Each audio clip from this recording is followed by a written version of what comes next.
Hey guys, welcome back to my channel. Today I'm going to be doing a golden cut crease look for you using the Morphe 35O palette. This look is pretty easy to achieve, but it does require a lot of blending. If you're interested on how to create this look, then please keep on watching.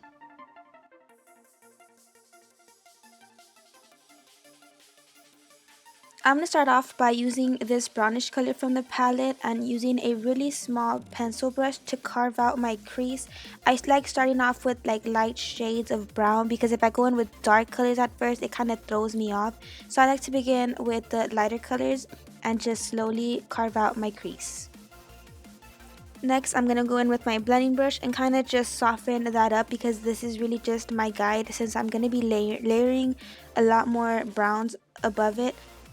Then I'm going to be going in with this darker shade in the palette. I know they don't have any names, so I'm really just going to be pointing them out so you could see. I'm going to go in and carve out the same line that I created with the lighter shade, but this time with a thicker pencil brush.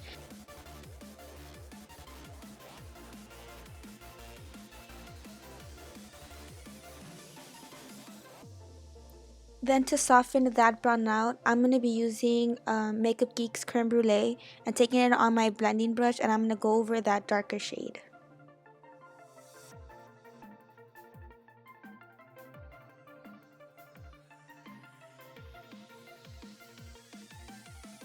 Next, I'm going to take Makeup Geek's Cocoa Bear, and I'm going to be taking it on a regular pencil brush, and again, I'm going to carve out the same line that I've been carving out the previous times. This is really what a cut crease takes. It's just a matter of blending really well. And then of course, I'm going to go in with my blending brush and I'm going to keep blending. I am going to be blending every single time I add a color, just so y'all are aware. And just a quick side note, a cut crease, I mean it's a sharp line on your lid, but right now you really don't have to be precise with it because we're going to go in and clean it up later.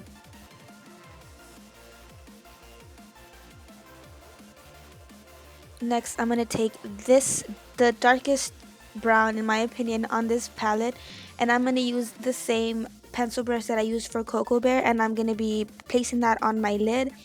And I went a little bit overboard as you could see, but it's no problem. We're going to go in and blend it a little bit later.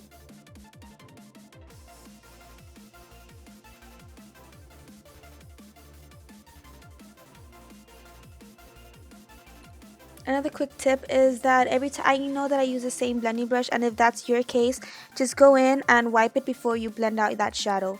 Next, I'm going to go in with this brown shade, and I'm going to be taking it on a denser blending brush, and I'm going to be sweeping that over the darkest color that I just applied.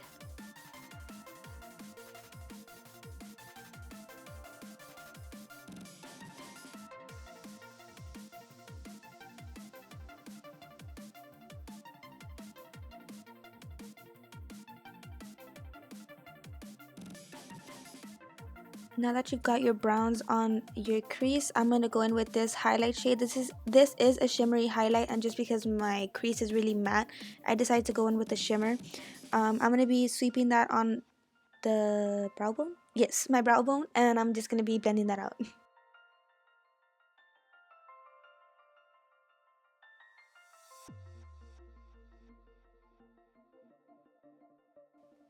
Now, to make that sharp line on your lid, you're going to want to go in with a regular eyeshadow base. I'm using NYX's eyeshadow base. You can't really tell because it's blurry. I'm really sorry about that. But you're just going to want to take that on a shadow brush, and you're going to want to place it right on your lid and carve your lid out.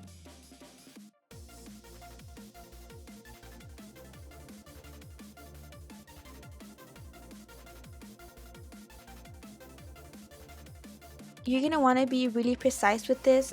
This is what's going to give your eyeshadow look the effect of the cut crease. So you really want to carve out your crease and your lid. That way the look looks pretty sleek and nice.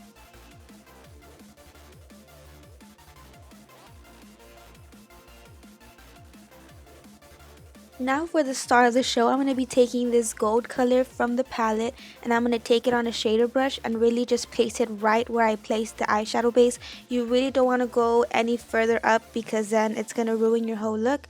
So you really just want to pat it on, and then after that I do go in with a little bit of Fix Plus so that it can come out a little bit more vibrant, even though it's not noticeable on the video right now, but in person it does look really nice and metallic.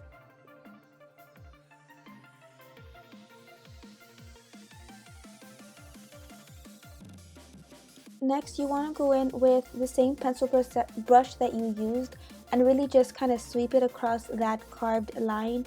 Not necessarily blending it, but just so that you can make it a little bit more precise. Then I'm going to go in with an angled brush, and this is a really flimsy angled brush, so I'm really just using it to blend out the color a little bit more. With all that blending, I know that my highlight on my brow bone actually went away, so I'm just going to go ahead and reapply it. And I'm going to be going in with a makeup wipe and clean up those edges. Next, I'm going to be applying gold glitter on my lid. I didn't have any glitter adhesive with me, so I kind of just placed it on my lid and kind of prayed that it stayed. I went ahead and applied my eyeliner off camera because that is really tricky to do. And then I'm going to move on to my face. I'm going to start off with my primer, and I don't know what that dance was. But anyway, I'm going to prime my face before I add any foundation or concealer. Then I'm going to be going in with this Mary Kay foundation. I'm in the color Beige 6. And I'm going to be buffing that in with a Real Techniques buffing brush.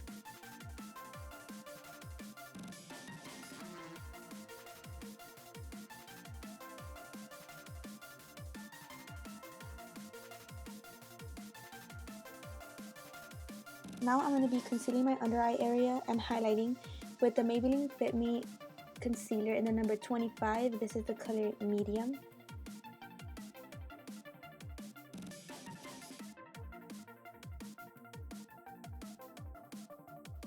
Then I'm going to blend it away with my beauty blender, and yes, it is still ripped. I have yet to buy a new one.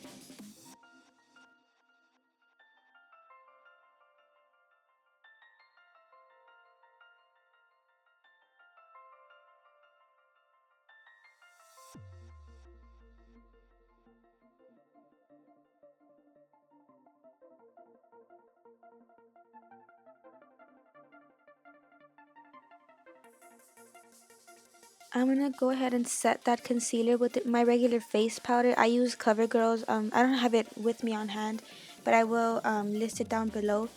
And I'm just gonna be powdering that with a Real Techniques contour brush. Next, I'm gonna be going in with Estes Lauder's black eyeliner, and I'm gonna line my waterline.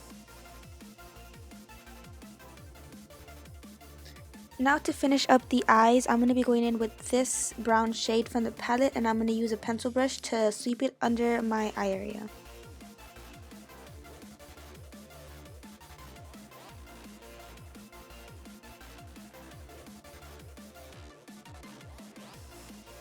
Then to soften that harsh brown up a bit, I'm going to be using Makeup Geek's Creme Brûlée on a shader brush also, and I'm going to be sweeping that again under my eye so that it could have a more gradient effect. Now I'm going to go in and bronze my face so that I can warm it up a bit. I'm going to be using those two colors that I just pointed out and it quickly went away. I'm going to go in with an e.l.f. contour brush. This looks pretty harsh, but don't worry. I do realize that with a face brush, and then blend that in real good. Just a quick tip. What I do, if my contour or my bronzing comes out a little bit too harsh, I use a face brush, a face powder, and a face brush to blend that a bit more.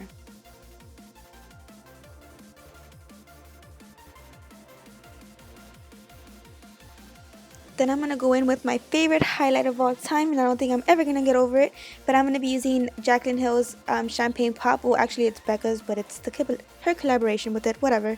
And I'm going to be highlighting the tops of my cheekbones and the tip of my nose. I'm going to blend that in with a huge fan brush. Next, I'm going to take this blush by Mary Kay. I also don't have the name of it right now, but I will list it down below. Moving on to my lashes, I'm going to be coating them with Too Faced Better Than Sex Mascara.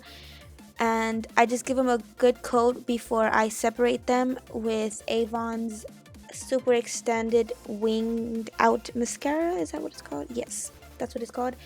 And I'm just going to be going in so that I could separate it well. And I also use this mascara to apply it to my bottom lashes.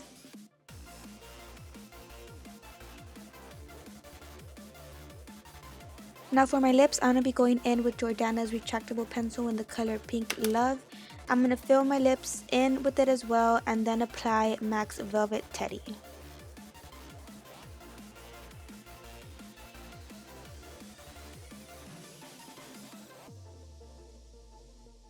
This is it for the look, guys. I really hope y'all enjoy it, and let me know if y'all liked it. Don't forget to comment, like, and subscribe to my channel. If y'all have any video requests, feel free to leave a comment down below, and I'd be more than glad to film that video for you. Thanks for watching. Bye.